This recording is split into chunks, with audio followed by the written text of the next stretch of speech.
What's happening, weirdos? Hi, everybody. It's me, Pat Helms, from HBO's Crashers. Thanks for listening to You've Gone and Done It Again with Pete and Val. Friday edition, We've Done It Again.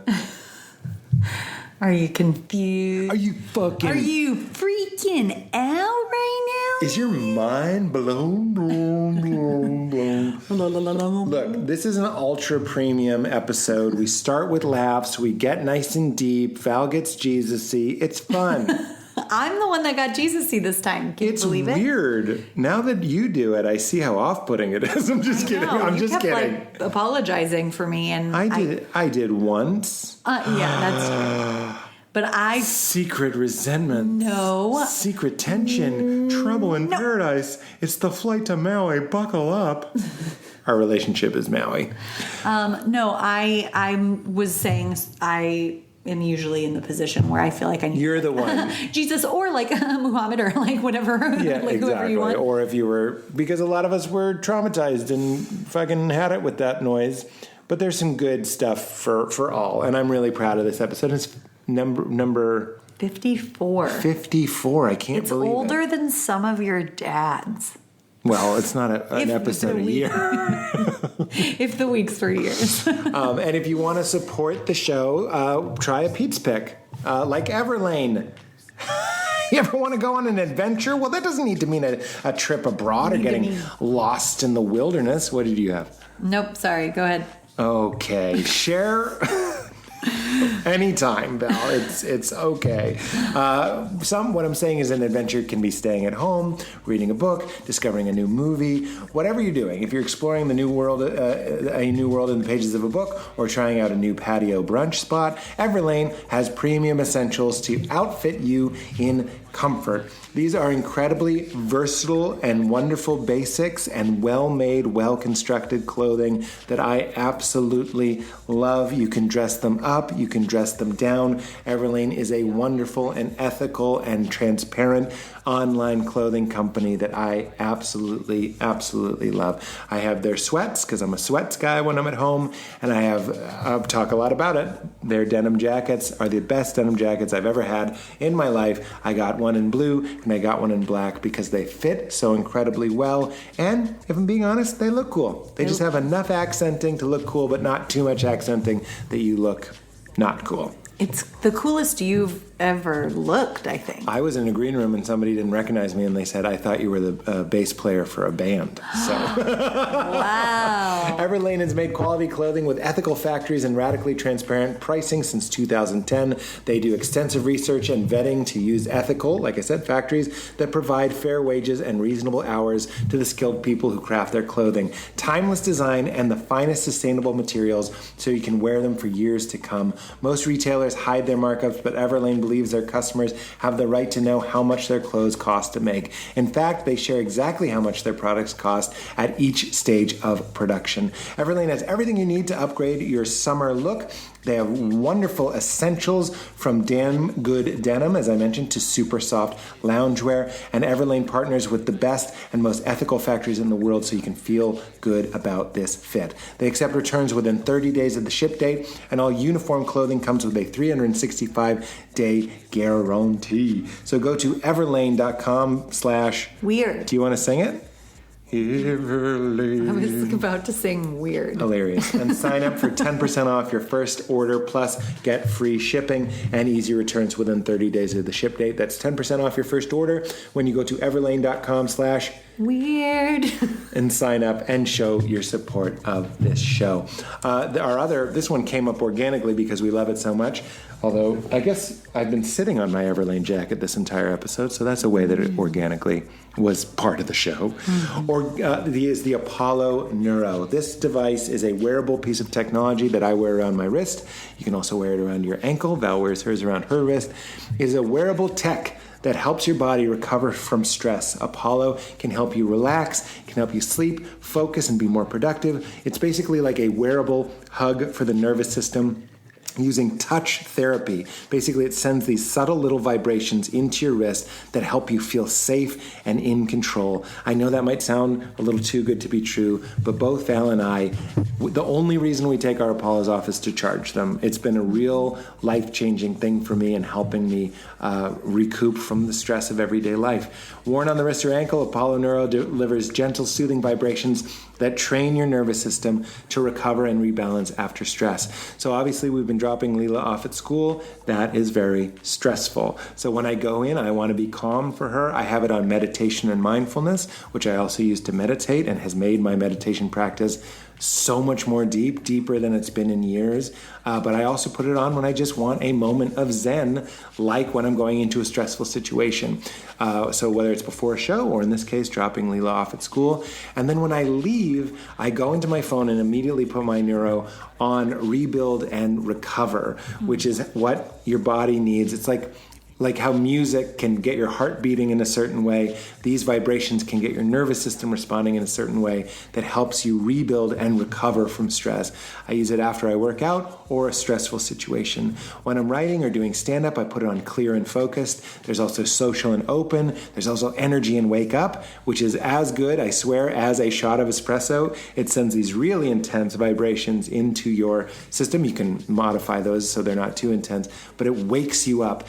And at night, there's relax and unwind, so it can do the opposite and help your system slow down. You can kind of see what it's doing. It's starting a pattern that's like a certain rhythm, and then it's slowing that pattern down so your body can relax and unwind. And then when I get in bed, I put it on sleep and renew, and I've been sleeping so much better since it showed up. Apollo Neuro actually trains your nervous system to cope with stress better over time. The more you use it, the better it works. It was developed by a neuroscientist and a board-certified psychiatrist who we had on this past Wednesday, Dr. Rabin, who has been studying the impact of chronic stress in humans for nearly 15 years. Their effects on stress, sleep, cognitive performance, and recovery have been proven in multiple clinical trials and real-world studies. So this isn't woo-woo stuff, this is science, and I love it. So you can get 10% off and show your support of the show by going to Apollo Neuro, that's APOLLONEURO.com/weird, WEIRD.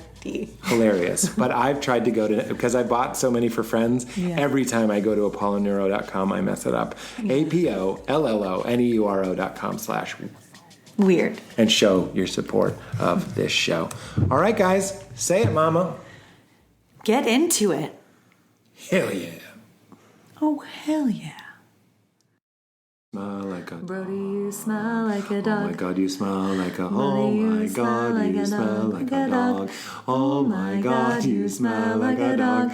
Oh my God, you smell like a motherfucking dog. Brody, you smell Like a motherfucking dog. If you think I'm not recording, you are Banana Beans Busted. Welcome to Banana Beans Busted, the only podcast where both bananas and beans are busted. I'm Bailey Buster. And with me, as always, is Patricia Buster, my wife and the Friday episode guest.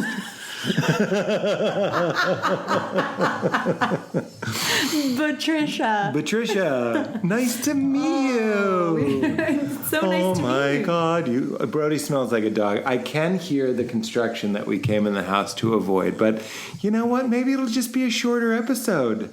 Can you guys hear it? Call in. Call in 1-900. This is a podcast and not a radio show. You will be calling 5 days after we asked you to call. Oh my God, you smell like a dog. Oh my God, you smell like a dog. Oh my God, you smell like a motherfucking dog. The motherfucking dog. My God, you smell like a dog. I mean, if you went to Handel's Messiah, of course they wouldn't be saying, oh my God, you smell like a dog. But if there was a song where it was like, Son of Man and Son of God, Son of Man and Son of God, Son of Man has no place to rest his fucking head. They still say fucking. He has no place to like rest so his fast. motherfucking head. Yeah, It's so fast and it's in a round. like Dan Band So like style. other people are singing. Is that? Yeah. Dan Band? No, I was doing the reaction. I was doing an act out. Oh. You thought I was saying to you, is that? But Is that I was being okay to say? I was being a person. Dan Band. Yeah. I fucking need you more than ever. I one time went, I won't say who. Aw, nuts. Your tea bag broke. I tried to... That's like, you know what we call that? We call that a towel, a wet towel mishap in the locker room. No one Sorry, calls it you that. call it A wet towel mishap in the locker room. Okay. There's always a folklore. I don't know what girls are talking about. Is there a girl version? Because boys are like, if you crack your nuts with a wet towel, they will rip open like a fig. Crack your nuts? Yeah, you're acting a fool. You're rapscallions. You're tomfools, and you got that wet towel. And those things, first of all... Oh, you're twisting and you're snapping and you're cracking other people's nuts. Well, I don't think you ever aim for the nuts unless you're a straight Jeffrey Dahmer. But if you hit the nuts, the rumor was that you're about to meet those nuts, which I've always pictured as kind of like white brains. What do you mean you're going to meet those nuts? You're going to meet them. I've entered into a whole boy code right now. You're going to meet your nuts. I mean, your nuts are always playing coy. They're like, I'll be in here. And you never meet them. They're in a sack. What do you mean they're going to go... You bring them home from market, but you never unbag the groceries. From market? You go to market and you buy two nuts. And then you bring them home and everyone's like, did you get the nuts? And you're like, yes, I did. Well, unbag them. I never will. Unless there's a locker room mishap with a wet towel. And then I will finally take those nuts that I got from market. From market, but now they're tied to body. Oh, tied to body. Is there a girl? Well, I still have so many questions. Yeah. Oh my God, you smell like a dog. Motherfucking dog. One. Is the term meet your nuts. No, that's not a thing. No one was like, if you keep that up, you're going to meet your nuts. Because what I'm imagining, please tell me if this is what you were imagining when you invented this amazing phrase. Meet your nuts. I say it like it's been a thing for years. After you meet your nuts. said it hasn't been a thing. It's a thing for minutes. Happy 1 minute birthday to meet your nuts. Happy 1 minute birthday to meet your nuts. Meet your nuts has never been said. This is what they were going after in Garden State when they're like, do something that's never been done. Yeah. And if Natalie Portman in her weird soft helmet, what's that helmet saving her from? Nothing. She has epilepsy. No, I know, but let's get a real hard one on there. Oh. It looked like a Eddie Bauer helmet. I will think your issue with that movie was that your is my helmet issue. was too soft. Let's call it Zebraf. Why so soft? Why so soft? But she should have said, I'm going to meet those nuts. Yeah, meet that your would nuts. have been fantastic. Okay, so what are your questions? I'm ready. When you say meet your nuts, are you envisioning that the nuts are so wounded that they're going back up into your body so far that it's up to your brain? You're so embodied that you're like, clearly the nuts, upon being struck with a wet, white, cheap towel. You know it's cheap. You know it's white. And you know it's wet. And it is twisted like a stalactite. And then some fucking douche cracks your nards. They don't go up. They spill out like a party popper. They do? I don't know.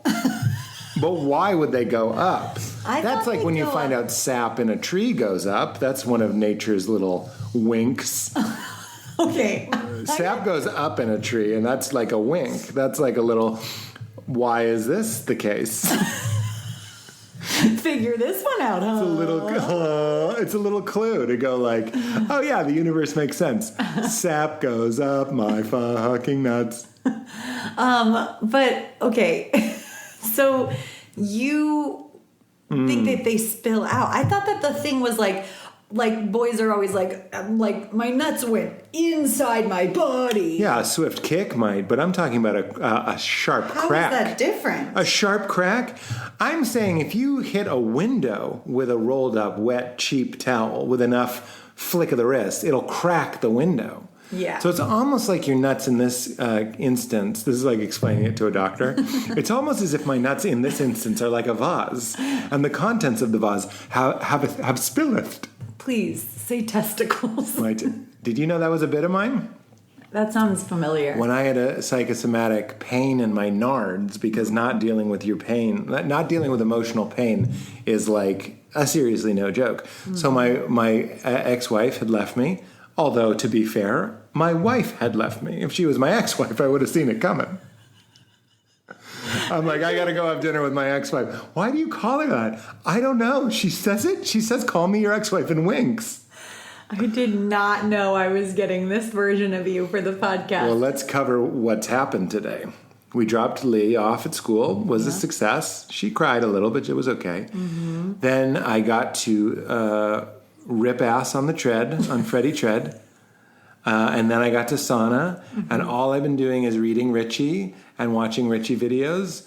So I feel like spiritually fulfilled. Then I did a cold shower and the Wim Hof method, which we haven't even talked about on this podcast. I know. But it turns out like getting oxygen to your noodle and into your body is how you meet your nuts. I don't know how to say this.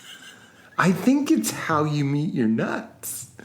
No, I don't do like long, prolonged. I don't know if you can tell by a quick look at my soft body, but I don't do like endurance, like ice baths. Mm-hmm. But I do find the free YouTube guided 3-round Wim Hof breathing sessions to be ecstasy-inducing. Yeah. Yeah. So that's people the pants who you're do getting. it. It's kind of like everyone who does it loves it. So there must be something to it.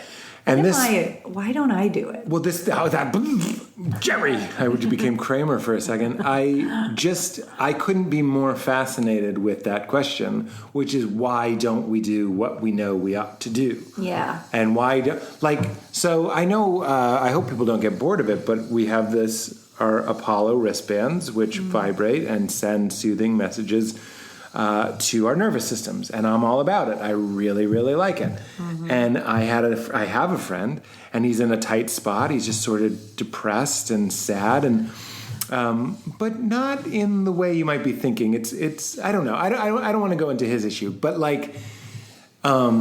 just like a kind of sadness that I feel like you could just a little push might get you out of it. Not like with full respect to like clinical, hardcore, Sure. We need a lot of help here. I'm talking about somebody that seems to be just on the other side of the door. Mm-hmm. Mild, pretty manageable from what I can tell. I don't know. So I told this person to get an Apollo. I even offered to give him an Apollo. And he was like, what is it? And I did my whole Pete's Pick spiel. And then he was like, I don't want to have to plug something in. And I was like, oh my God, you smell like a dog.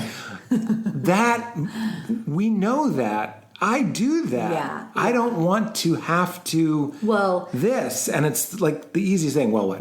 That is water? Is it water? Because I could use a dirty bucket of ice cold well water from your property. Well, what? Is it water? Because I love a sloshing cold pail of water right now, strung up from your property.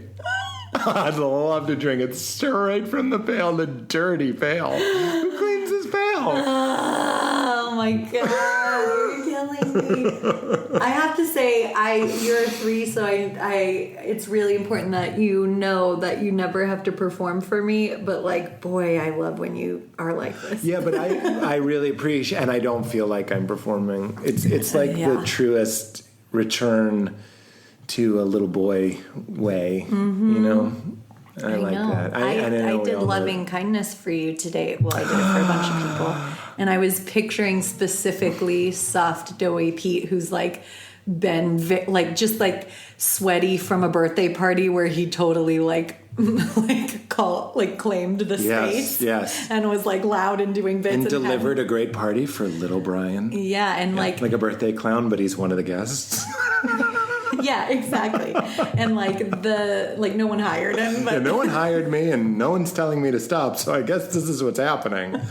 Yeah. That's it's one of the easiest versions of you for me to access that Yes, absolutely. And I hear Alan Watts going like, we all want pleasure without pain, but we don't realize that pain is the background upon which pleasure appears. And it's like... And we're like, who invited you to this birthday party? My God. And you look like a magician, but you're not a magician. Do a trick. Do a trick, Alan. I'll do a trick. I'll make your ego disappear. Yes. Thank you for doing... Why don't you tell the people what loving kindness is? Because that's such a lovely practice. It's meta. It's a little meta. It's a little meta world peace. It's a little meta world peace. Meta world peace, formerly Cat Stevens, formerly, what should we name him? Oh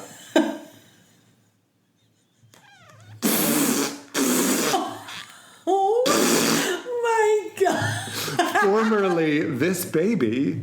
What should we name him? Formerly, I'm pregnant. We gotta get married. Formerly, I'm pregnant. It's a muffled, I'm pregnant. What should we name this? What should we name your baby? The baby.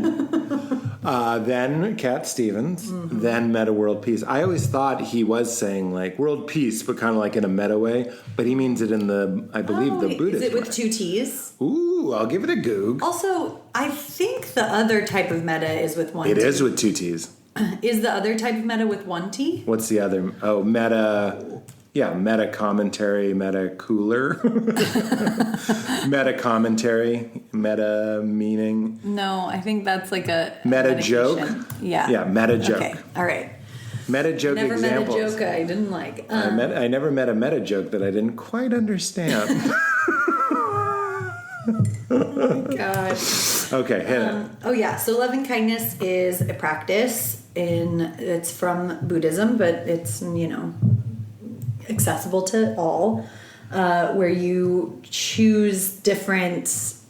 I'm like, it's so big, I just want to give the log line for it. It's a heart-opening contemplative practice where you choose phrases that are basically different versions of may you be happy, may you be safe, may you be free from harm, may you be filled with love, may you be truly happy, just different. Sort of the things that everybody wants. Yeah. Instead of being like, may Valerie get to the store without hitting too much traffic. Yeah. Which was sort of the prayers that I would do as a youth. Yeah, and even that, I would argue that's okay too. Oh, I didn't mean to put it down, but I just mean if I'm going to shoot out some real generic, like water. Yeah. Like well water. Yeah. But for everyone. Then you can say, even someone you don't know, may they be happy. Yes, absolutely. And it really doesn't matter what the phrases are. The idea is that you are cultivating compassion in your heart. So it's really about you. It's about you, and it's about you. Yeah, you're spending time thinking of someone and wishing them well and using these phrases that are basic human needs as a reminder that everyone we're has all connected. Them. Yeah, exactly. It's like that reminder that we use all the time, which is everyone's carrying an unseen burden. Mm-hmm. And when I was with Richie, I remember, I forget what it was. I might have seen somebody that was annoying. He's certainly not really operating from that plane of going there's an annoying person. But I might have been that person's annoying. And he said, once, and this is Christian language, so you'll have to forgive it, but please look past it, because it's not just he's not of the heaven-hell Christianity. It's much more abundant, and everybody's good and loved and true good news Christianity. And I maybe mentioned somebody who was annoying, and he was like, once you realize God saves everybody, you lighten up on that whole trip. The performance principle. Are they scoring enough to win God's favor or love or the universe's love or the right to be here or the right to be happy and fulfilled? Do they look good enough? Do they smell good enough? Are they together enough? Then that's a winner. I actually heard Richie say today, he goes, Christianity is a method to learn how to lose graciously. And I just love how much we've missed it. I know it's one of my talking points, but he's what else could look at the symbol of the faith is a man being murdered, but not paying it forward with more suffering, more pain, more power, more control. Yeah. And it's much more subtle than just being the victim or playing the victim. It's incorporating. I can't even explain it as well as he can. Yeah. But he said this really beautiful thing. Sorry, I'm on a tangent here, but he was like, so many revolutions, when the revolutionaries take over and assume power, end up doing what the people they revolted against were doing. Wow. So like, that's not every revolution for sure, but like a lot of times that's just what human nature is. Yes. We're being oppressed. Let's fucking get these guys. They do get them. And then over time, they slowly start doing what everyone does with the ring of power, which is propagate themselves, make themselves look good, make themselves comfortable, make themselves fancy, whatever you want to do, help their friends, use power. That's what power is. And ultimately someone's neglected, and then another revolution. Like this is, and the Christ mystery, the Christ revelation, the new thing in the Jesus story is and I know I've said this a million, but in the story, he comes back after having been murdered, and it was a total blowing open of the doors of history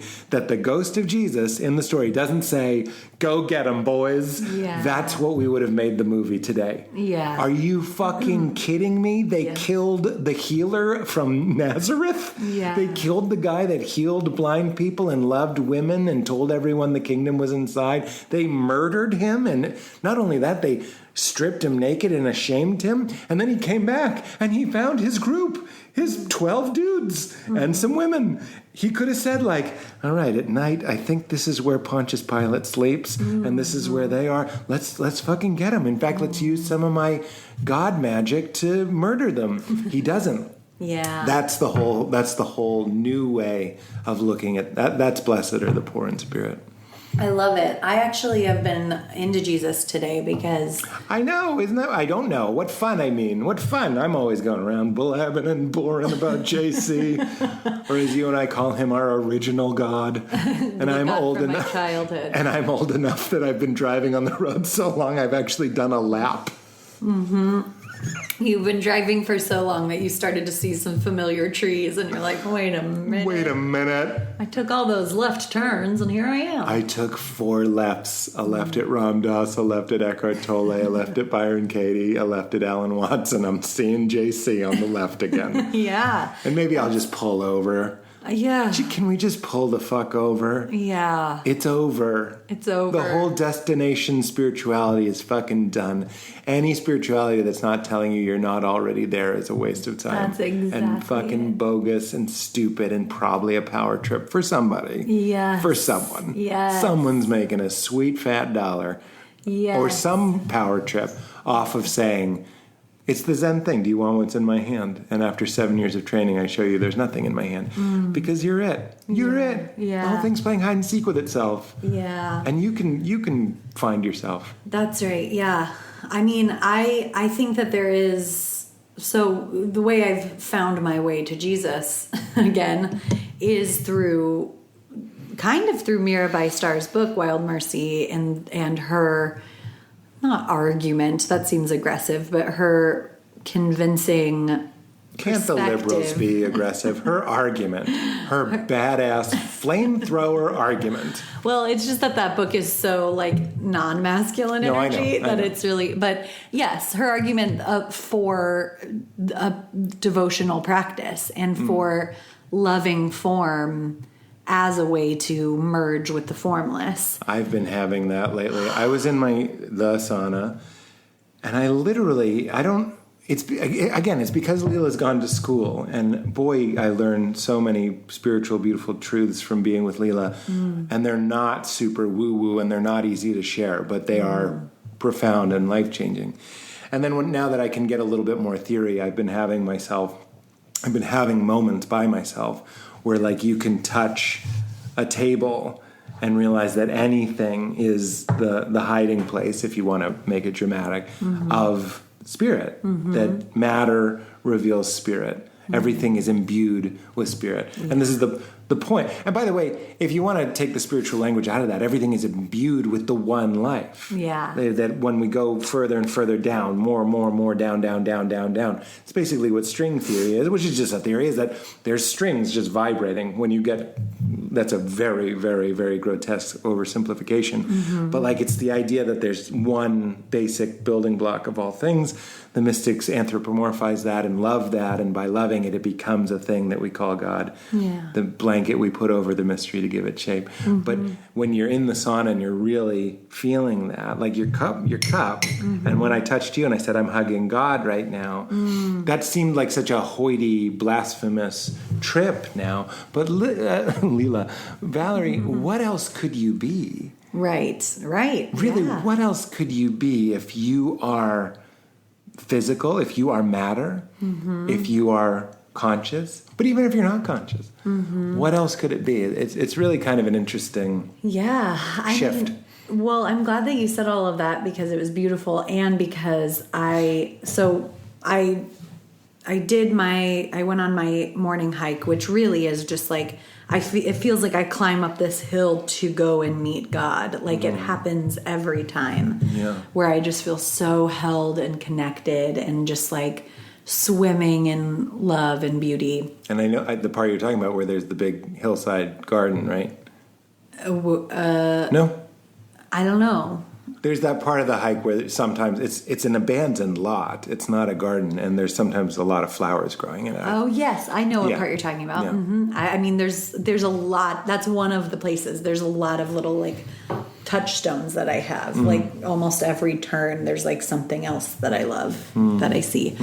But so I did that, and it just cracked my heart open. And talking about like, why don't we do the things that we know? Like, so I know that the thing that I always am trying to get to. I know it. I just walk out my door and do a hike. I don't even have to drive anywhere, and I still haven't done it in a really long time. Right. And then, so my heart was nice and open. I came back. I've started doing a devotional practice where I have like my puja table with my little wild thing doll, Judith, that is the embodiment of my fear.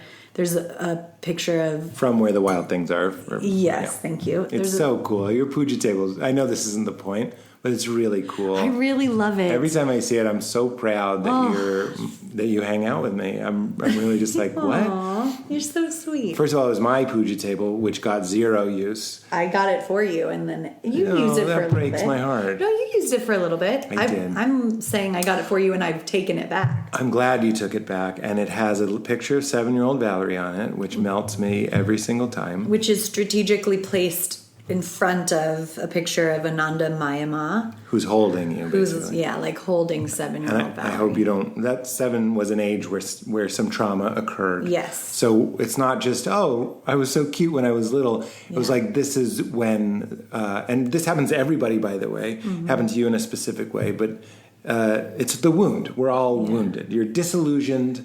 You're kicked out of the garden. You have to leave Neverland, whatever it is. But I hope that makes you feel seen, because it's around that age. That's when I believe confirmation or something like that. Little girls are confirmed because there's suddenly something that usually needs to be fixed. That's in the Catholic tradition, but it's not a mistake. It's around 7 that you leave the garden. And this is everyone that's listening. Everyone had that moment that was like, fuck.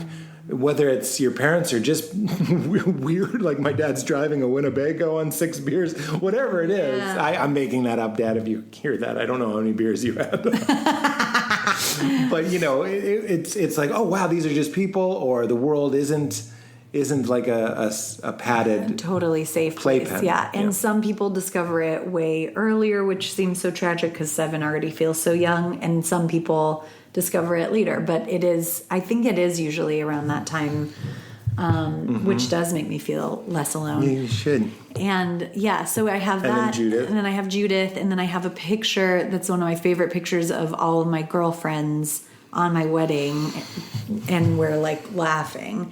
And that's what my friend Ruthie Lindsay, you should follow her on Instagram. She's like a brilliant, bright, beautiful embodiment of love, just floating around the world, reminding everybody that they are divine love in their core. Edit that and out. Let's edit that out. And she like took me through a practice where she had me imagine all of my light workers. So it's like all of the people throughout my life who love me and wish me well, and, you know, living or dead, or even just like an idea of like a spiritual person, you know, like a Jesus or whatever. And like your light workers surrounding you. And it's so beautiful. So that picture reminds me of my light workers. And so my devotional practice is right now, I light incense and candles.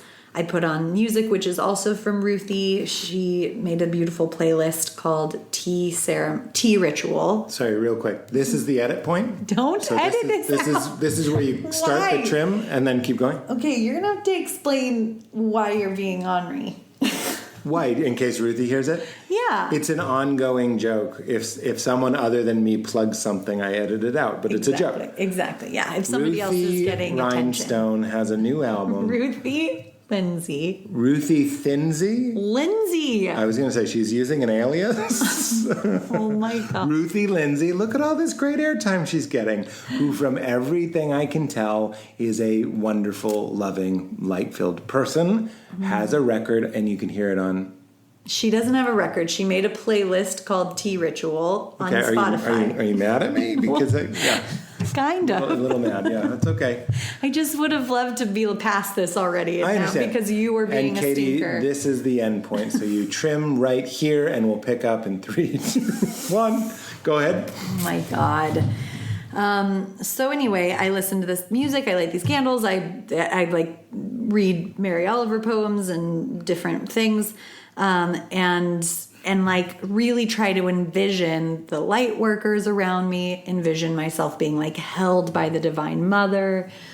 Envision like just the divine actively loving me, and like I just like pray like I did as a kid. And so today I was doing all of that, and like Jesus was the name of the game. And like, and when I do, and it's not just with Jesus, but like, this is what I like about the Jesus road for me, is that whenever I can connect to that feeling of like the divine is loving me, I go, oh yeah, I know you.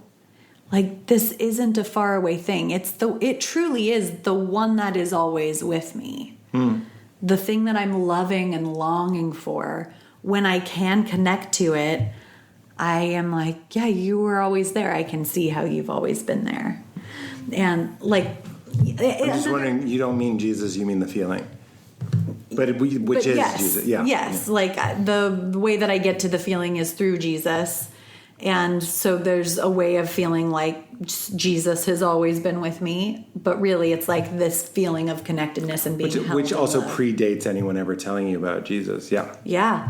But it's just such a beautiful experience to like what was coming up for me was the authentic times when I was a kid where I was praying to Jesus and felt Jesus and felt loved, actively loved by the divine. And I know this might be losing some people, and that's okay. This might not be your path. You might be way more into a different portal, and that's cool. But just for the few of you who are interested in devotional practice, or like the heart space is a way of getting there for you, it just is helping like integrate 7-year-old Valerie, all of the ages of Valerie. I think you're helping articulate something that I feel too. It's like cinching up the knot. Yeah. Like a shoe. Yeah. And those early ones at the bottom of the shoe get cinched up in all of it. Yeah. But it's, as Richie would say, it's a transcending and an including. That's right. So it's instead of going transcending Christianity, which I know there's a lot of ex-evangelicals listening to this podcast, and I would consider myself an ex-evangelical, but like, and there is the great time, and I really enjoyed it, to be deconstructing and like middle finger giving and mooning. Yeah. And then later, almost inconveniently but beautifully, comes this like, oh, it's all one shoelace, isn't it? Yes, exactly. It's one shoelace, and the shoelace doesn't have a name. The shoelace doesn't need a name. Yeah. The shoelace is me, isn't me. The shoelace is God, isn't God. Yes, and Ooh, and improv. then there's a, and then like, so I've been in that whole space for a very long, a long time, a relatively long time of like, yes, it's all the shoelace. It's all God. I'm God. It's God, and I'm finding so much value right now in being like, yeah, so now that I have that vast ocean and I understand that God is this vast ocean, like, let me scoop back a cup of just the water and like spend time with just this cup. Like, yeah, it's fun. Let me take a good look at this. And it's at one of the those water. It's one of those McDonald's cups from the 80s that had like the Hamburglar on it, or maybe the 70s. Like, what I mean is there's a nostalgia to the cup. Yeah, there's a nostalgia to the cup, and there's a beautiful, loving feeling of being like, you were the through line. That's it. To me, what we're talking about is getting things sort of, you could say, lubricated. Mm-hmm. We want to keep the heart wet. I know there's like sex jokes to make here. I'm just saying, like, you don't want a dry heart. You don't want a brittle heart. And devotion, so what are we doing if at the end of the day everything is one? Which, by the way, all, Judaism, Christianity, and Islam all agree one God, monotheistic religion. So it's all one, and it's all one thing. So what are we doing with all of this I love you, Jesus stuff? Keeping it wet, baby. We're keeping it wet. Keeping it wet. And Ram Dass taught on that. He would be like, why are we doing dualistic practices? Why are we singing to Hanuman or to Ram or to Krishna when we know that Krishna is looking at our eyes right now? Yeah. Because, baby, let's get hippies. Because, baby, anything that gets the heart wet, anything that gets, like, why do you light candles before you have sex with your wife? Isn't it just my dick going in a... Yes. Isn't it just the penis? Yeah, sure. Also, fuck off. Yeah. Like, the dry, boring, bureaucratic, it's all just this. And I agree, this is one thing thinging itself. Yeah.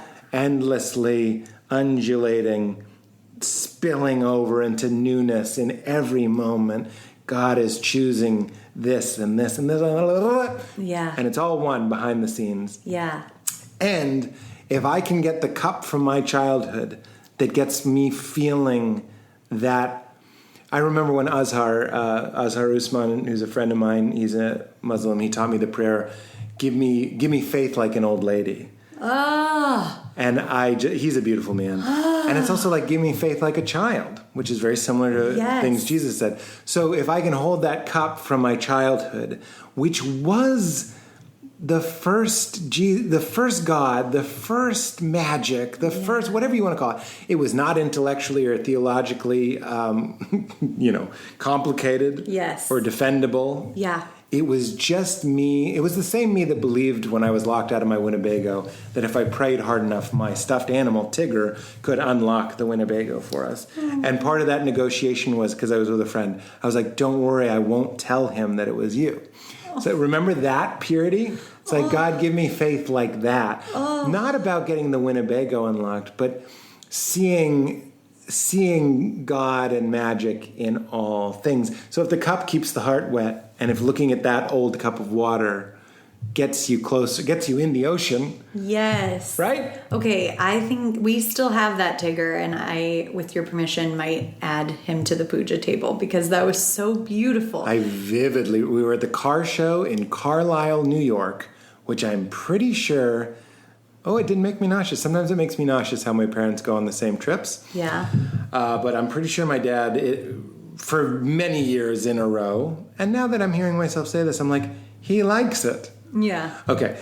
So I'm sort of like pushing against a usual feeling of judgment that I have, where I'm like, ugh, they go to the same life.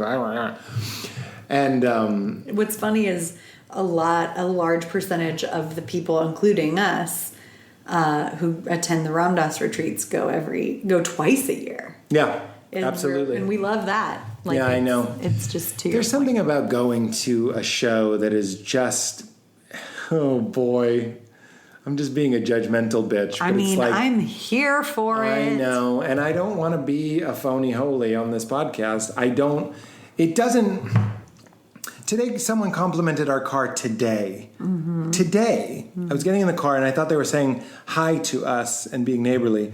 And instead they were complimenting the car. That's fine. But I would so much rather you were just saying hello to me. And I understand that's one of the ways that men relate to each other. But like literally building a self-worth machine, and it could be what we're doing at the Ram Dass retreat too. Our beads and our funny t-shirts and all that stuff. Building this identity. So I will say we can be doing the same thing at the Ram Dass retreat. Yeah. We can be doing the same thing buying a lot of arts and crafts at a flea market or whatever it is.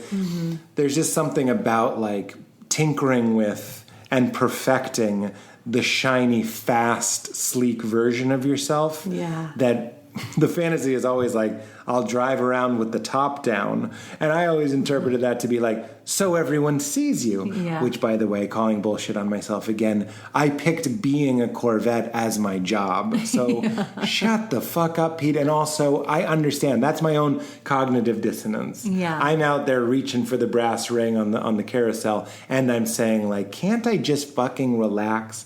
Can't I just own my inherent dignity? This is what Richie was talking about. The mystics, it's the old thing. Everybody's probably heard it before, but it's like you're climbing the ladder. And if I get to the top, then I'll really be somebody. Yeah. I'll have the Corvette. I'll be famous. I'll be whatever. I'll be powerful. You get to the top of the ladder and you realize there's nothing up there.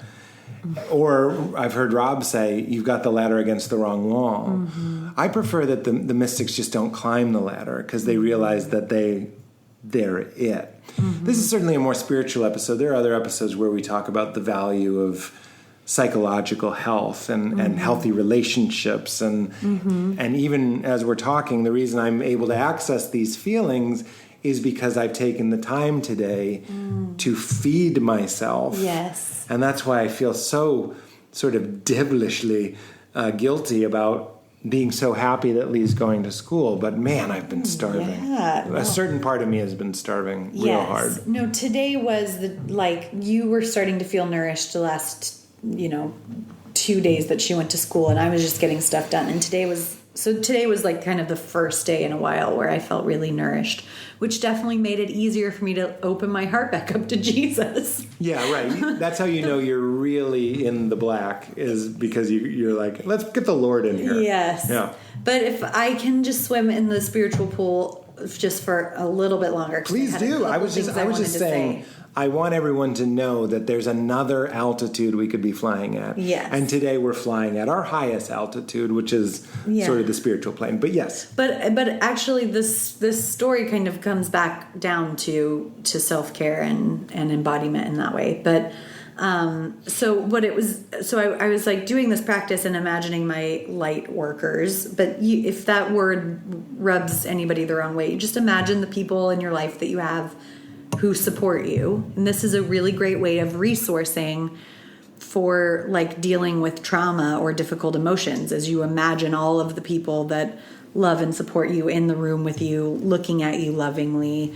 That's like what I do with gravity and the chair and the planet and the air and the food or whatever it might be, and your heart and your lungs. That's like a lower level, and then you can branch that out and say, you support me and Leela supports me. And I like what you said. You can even be like, Abraham Lincoln, I think, is on the side of me being closer to God. I didn't say that. No, I'm adding that. Oh, okay, You said Jesus, but you could say Martin Luther King Jr. Like, it's a thought Everybody experiment. But he is probably in favor, knowing what I know about him, of you being more loving and compassionate and loved. Yeah. Yes, of course. Every being benefits. So I was imagining that, and then I was remembering.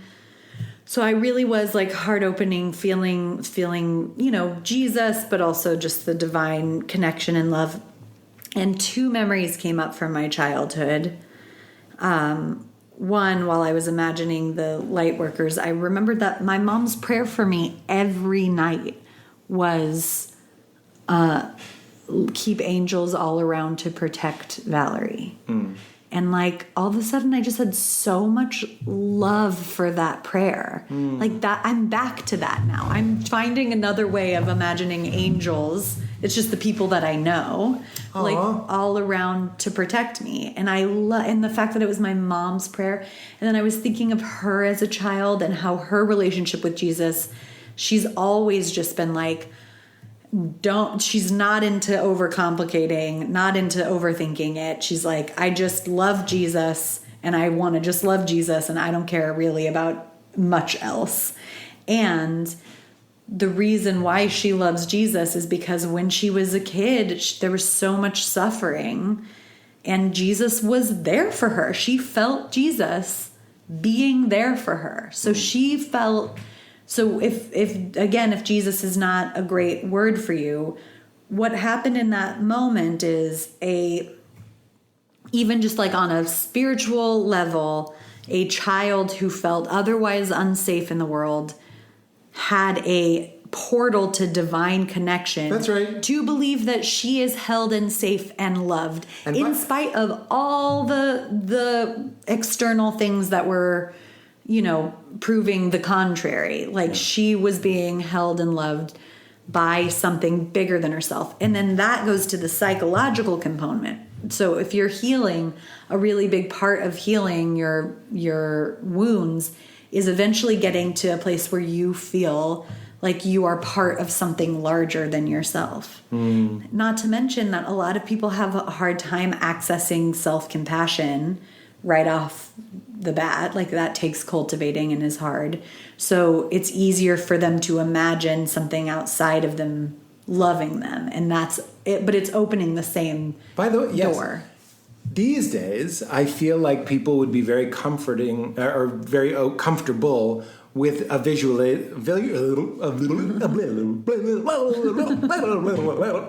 I'm uncomfortable. Steve Martin has a bit where he does that, where he goes, I don't believe in God, and if there is a God, give me some sort of... It's really funny. People would be more comfortable perhaps with a visualization exercise, which is picture a divine being, imagine a divine being. Yeah. And there is a visualization meditation that I've done where you picture a divine being sitting across from you. And it could be Jesus, or it could be any Muhammad, it could be whoever you choose, Buddha, and you slowly bring them closer and closer into you, and then they turn around and they sit down into you. Yeah. This is one of my favorite mantras that I use is in me, through me, as me. God is experiencing the universe in me and through me, that's fine. But the real noodle scratcher, the real TNT is as me. That's right. That my suffering is the suffering of God. That God isn't over here observing and ticking off a box at how much I'm suffering. He's suffering through me. Yes.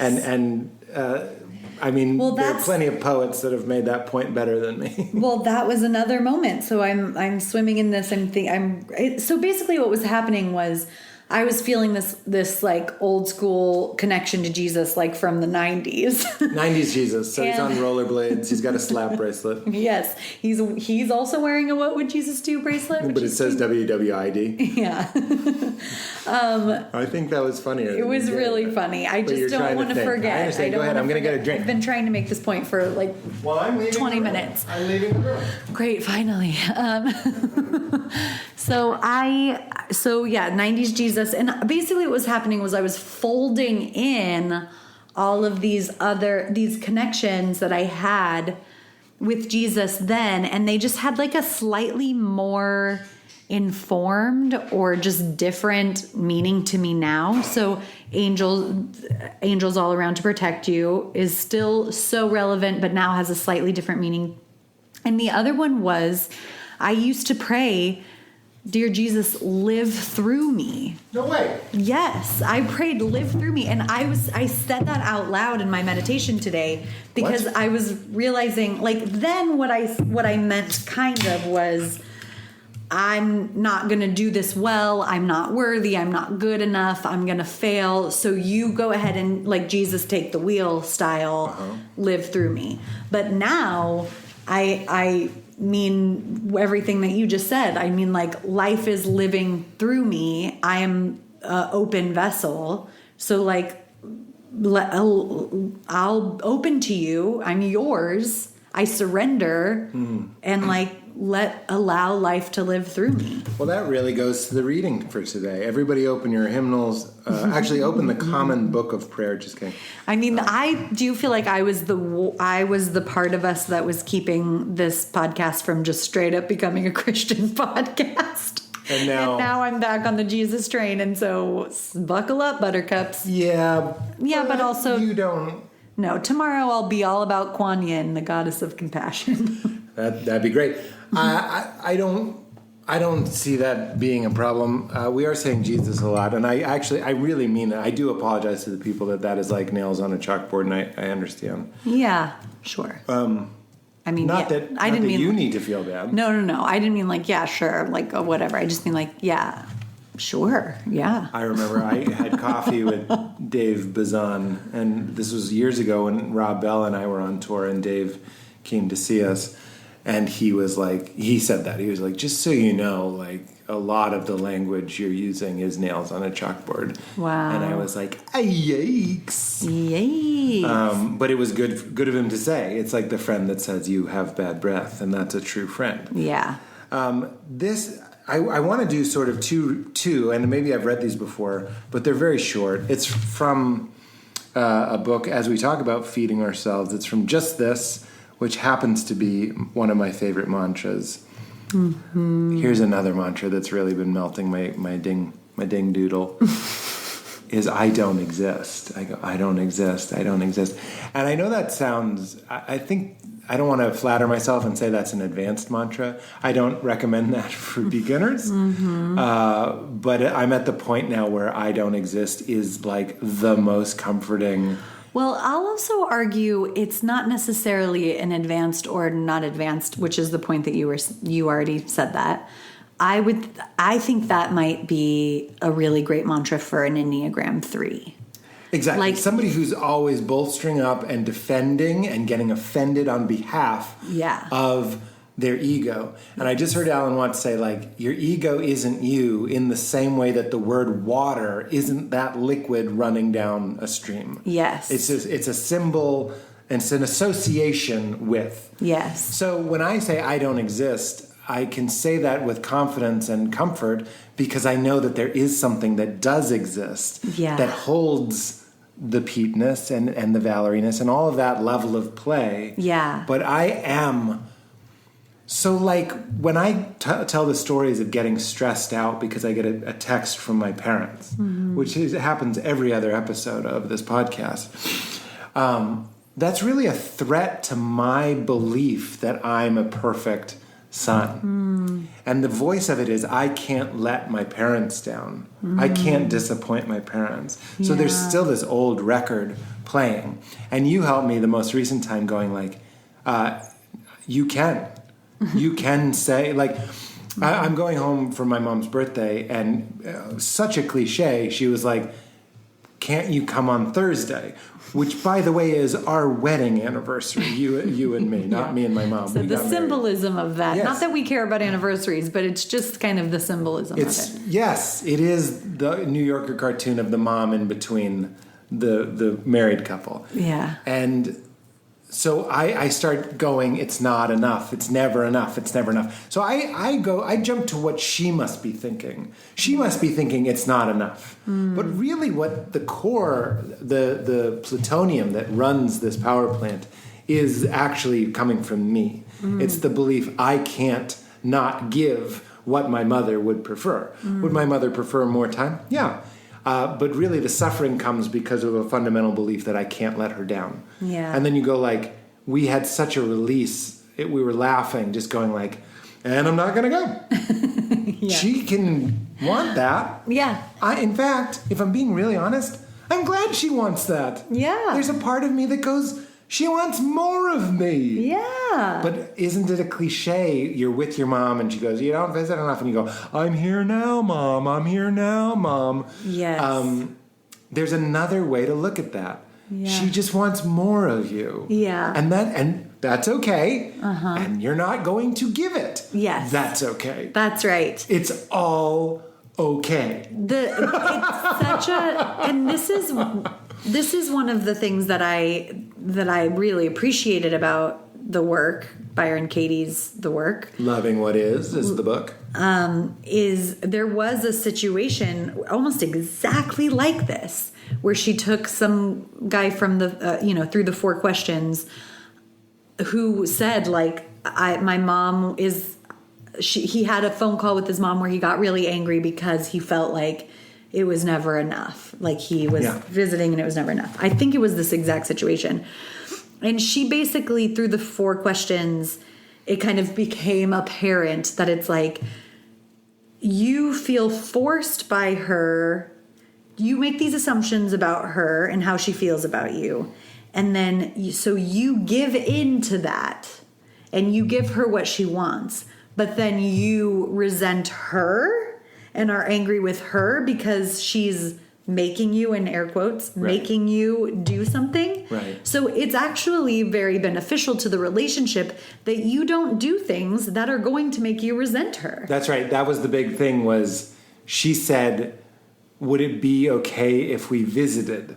Yeah. And he didn't, she said, did you consider saying no? Yes, that's right. And it's in print. It's not our audio recording, but it's like they have to use parentheticals like deep relief.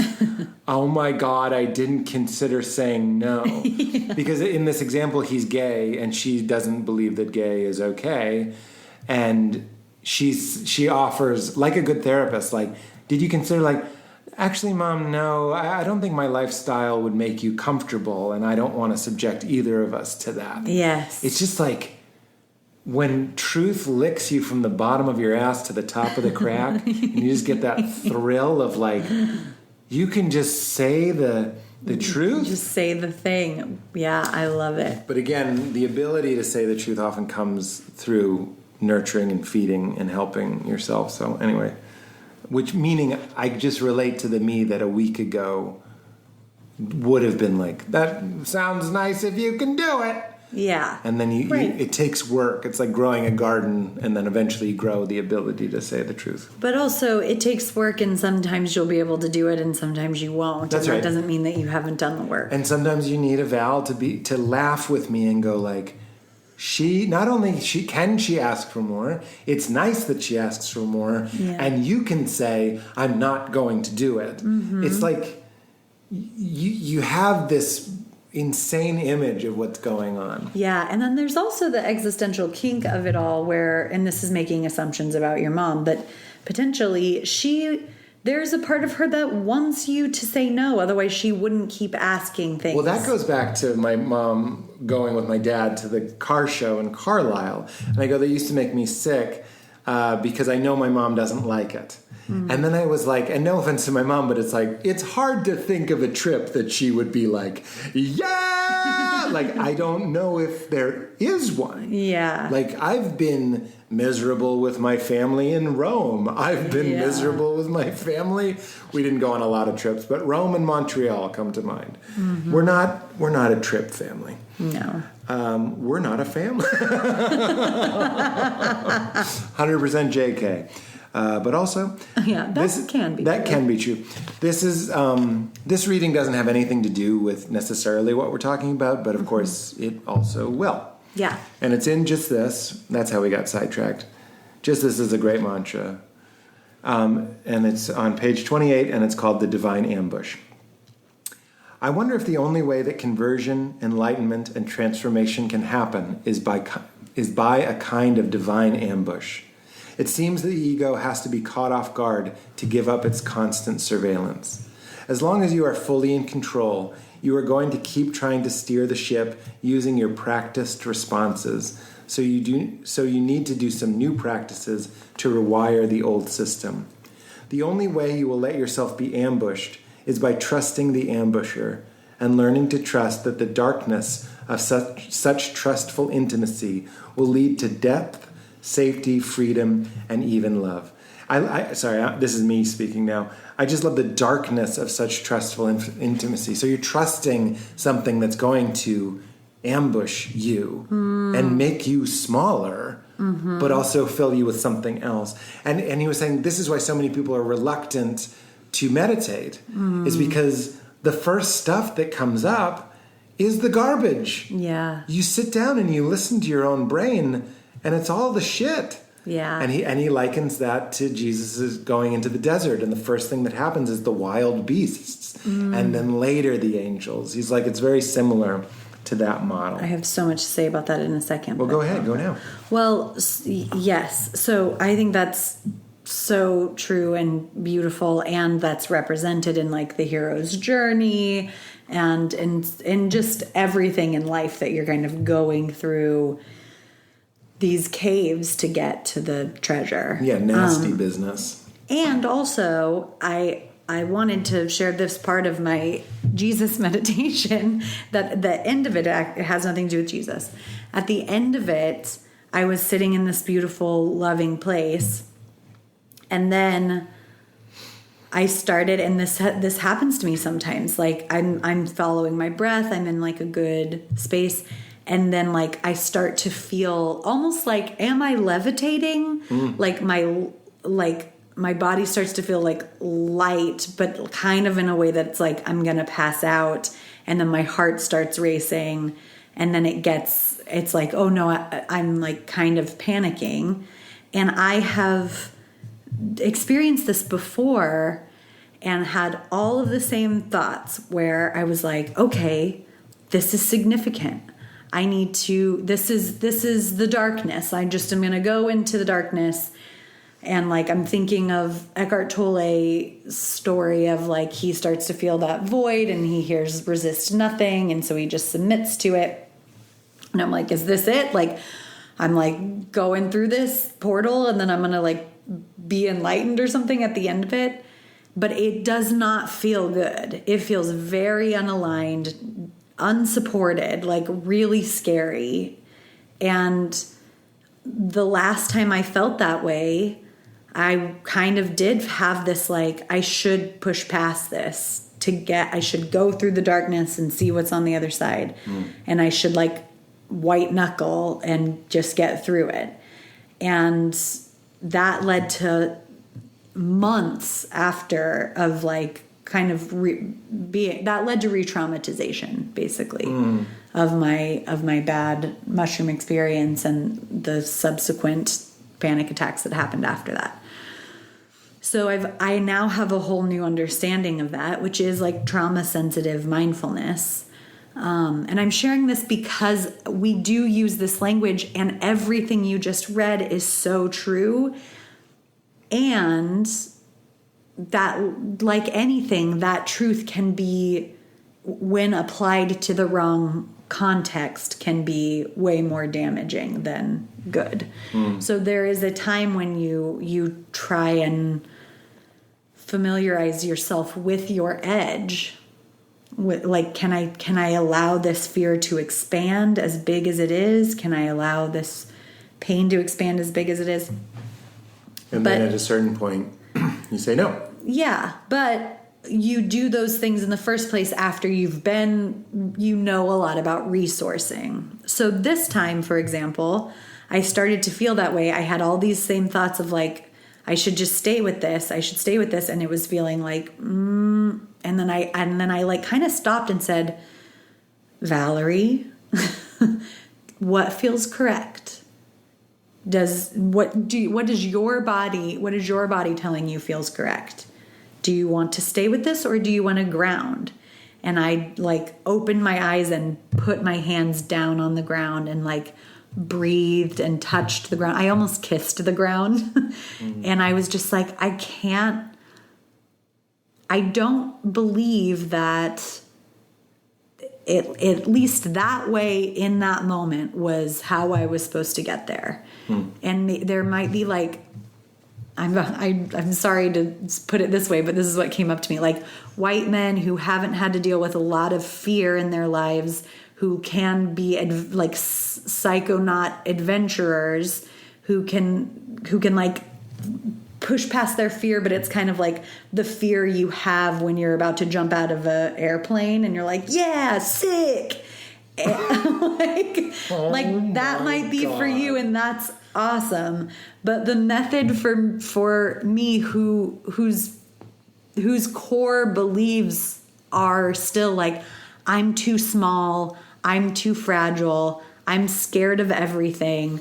It just needs a gentler approach. It just needs to be like, to go at least have more experiences of like, I am being so fully held in love right now. So then if there's a moment where that fear threshold comes, I feel so held to walk through it. I don't feel like I'm entering into it alone, which is how I felt in that moment.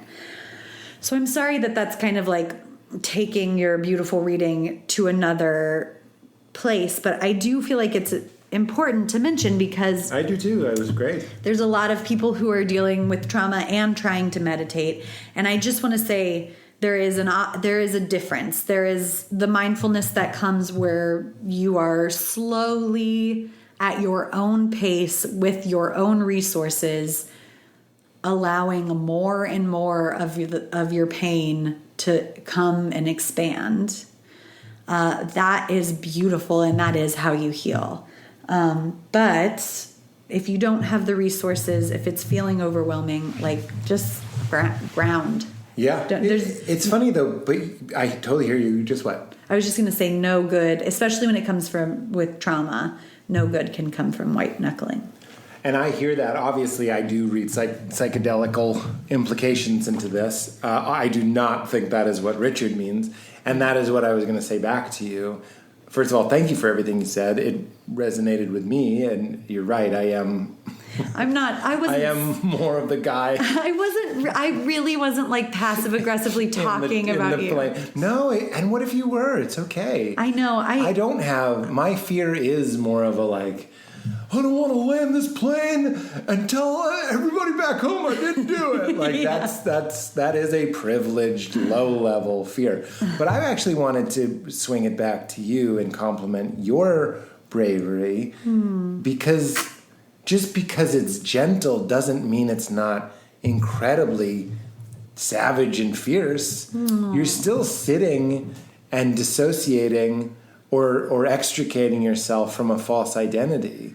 And it doesn't matter if your like method is kicking in the door and, you know, doing a beer bong and then shooting a flamethrower at the cornfield of your false self.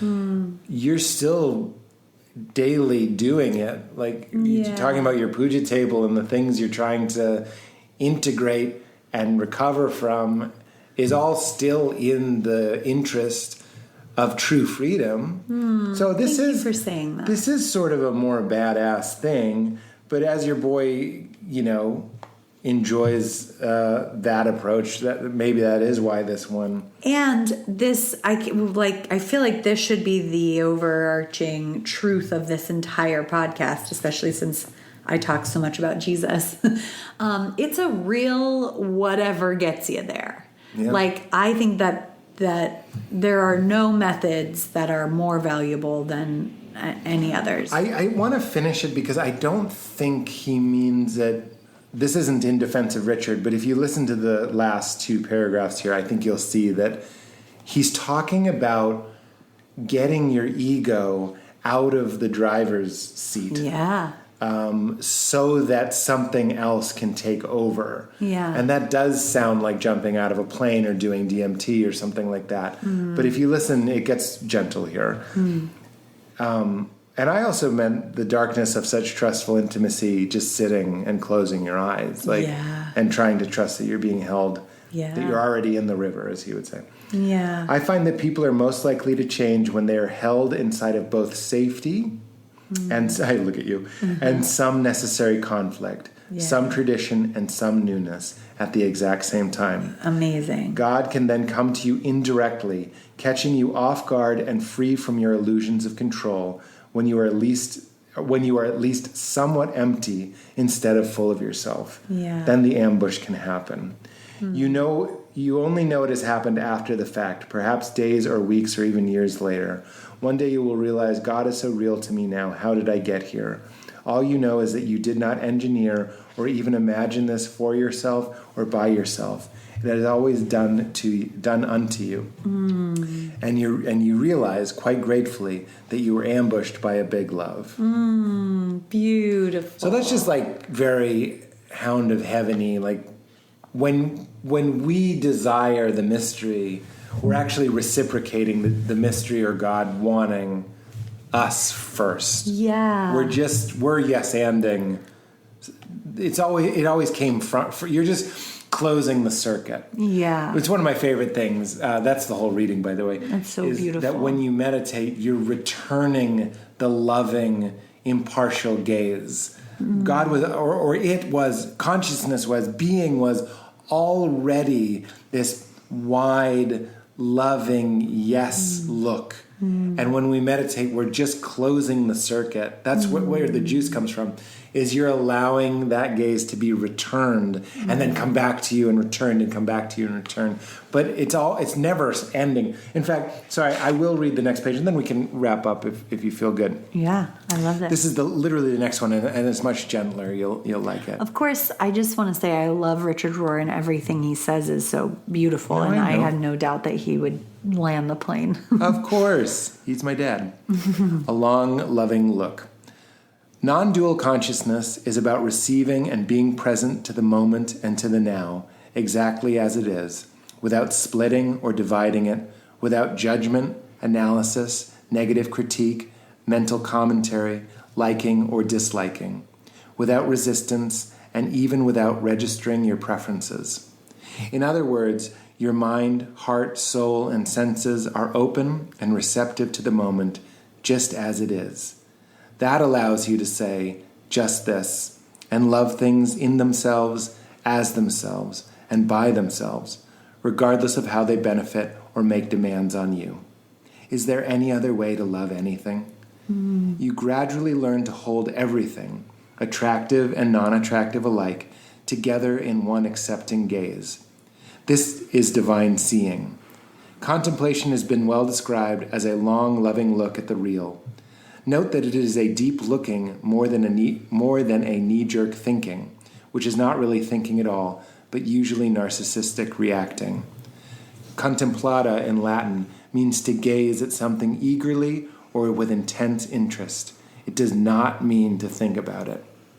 The non-dual contemplative mind is a whole new mind. It is truly an entirely different software and processing system. And at this point in history, it must be taught, as our culture no longer practices it naturally. It's beautiful. Again, not super related to what we were saying, but like, if there's any gift we could give or share, because it was a gift that was given to me, is the ability to just ease up. We were talking about how nirvana, nir is a negative, means not, and vana, I believe, is like breathing, meaning it's like a sigh of relief. It's like I don't have to hold all this. Yeah. I don't have to hold all these labels, all these preferences, and all these interpretations. And that's how you get the Pete in the sauna that is touching the bench like it's the only thing in the world. And that's a TED Talk. That's an idea worth sharing, which is the people listening and you and I talking to one another can be reminded that we don't have to look at everything with such sharp, dualistic, hierarchical, competitive, or comparative rationality. Yeah. You can soften and sort of lower yourself below thinking into that more spacious place. And if you're listening in the car right now, you can feel the steering wheel. If you're sitting at your desk, you can feel the weight of your body in the chair or the pencil in your hand or the keyboard, and know that crude, practical matter is the whole picture. Is imbued with the same thing that erupted the Big Bang. And we only get to that place when we stop thinking. When we honor and respect thinking for building bridges and making medicine and all these things, but we can lower ourselves and have that nirvanic, oh God. Yeah, that's because right. I don't exist. It's beautiful, baby. Okay. All right. Do you have a poem? I do, but I feel like that was like a poem. That was a good reading. Oh. We'll let it count for this one. Count it. Count it. Well, this one was fun. We had lots of laughs. Yeah, to think it all started with Patricia and banana beans. Oh my God. Yeah. Thank you, Mama. Yeah. Keep it crispy. Motherfuckers. Now, for $1 million, what is the Brody You Smell Like a Dog song? Oh my. For $1 million. $1 million? Brody, you smell like a dog. It was, oh my God, Brody, you smell like a dog. Oh my God, Brody. I can't do it. That's why we record them. Now we'll have them. And when we're old and all pruny, we'll be able to hear, oh my God, Brody, you smell like a dog. I challenge everyone listening who wants to try and sing it now? To try and remember it before you go back. Like, try and remember it now and then go back and see how close you were. When we'll do the same. Yeah. Oh my God, Brody, you smell like a dog. No. Nope. Totally wrong. Keep it crispy.